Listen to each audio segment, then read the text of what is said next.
Daily Manna from the Torah by Dr. Ketriel Blad. Shalom everyone, and welcome to this fourth Aliyah of Parashat Shemini, 8th. We find this Aliyah in Leviticus chapter 10 from verses 12 through 15.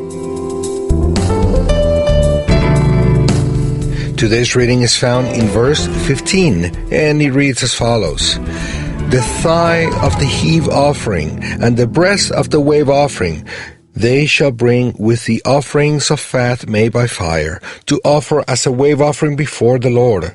And it shall be yours and your sons with you by a statute forever, as the Lord has commanded. How long does a perpetual statute last for? The commandments, ordinances, and statutes that the Eternal gave the sons and daughters of Israel through Moshe Rabbeinu are perpetual in nature. This means that the Eternal can't change His word from one generation to the next or from time to time. This teaches us that the dispensationalism doctrine is false. According to this doctrine, some laws of the Eternal are valid only during an epoch or period of time or dispensation, and when a new one starts, the Eternal modifies these laws, taking away some and adding new ones. This doctrine divides history of humanity in several dispensations and considers it a violation to transfer any law that is deemed as valid for one dispensation to another one. For example, two of these dispensations are, number 1, the dispensation of the law, and 2, the dispensation of grace. It is considered that the dispensation of the law lasted only until the crucifixion took place, and after that, it was time to change things. That is, to cancel some laws and introduce new ones. This idea is strengthened when they speak about an Old Testament and a New Testament. They believe that when the new comes, there is no more use for the old one. Then, all those who observe a commandment that is considered as part of a part dispensation are attacked and deemed as false teachers who want to impose the law to all those who are not under it anymore.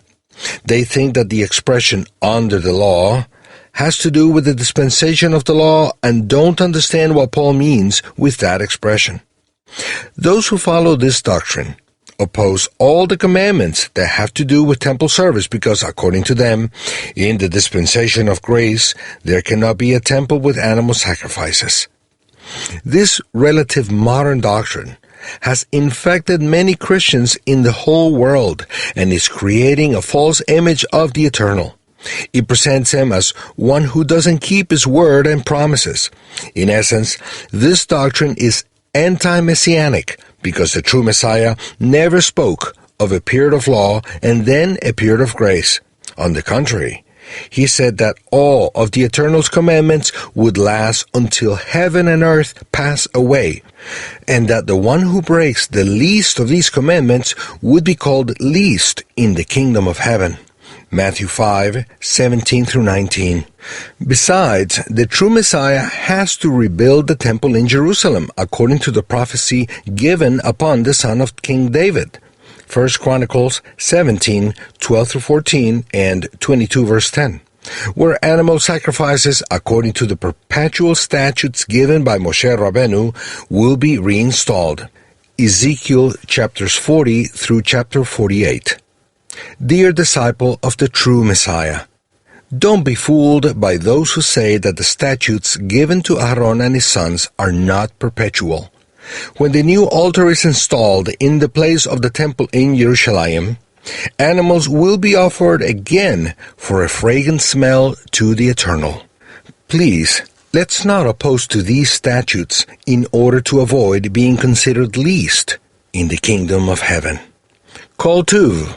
All the best, and Shalom.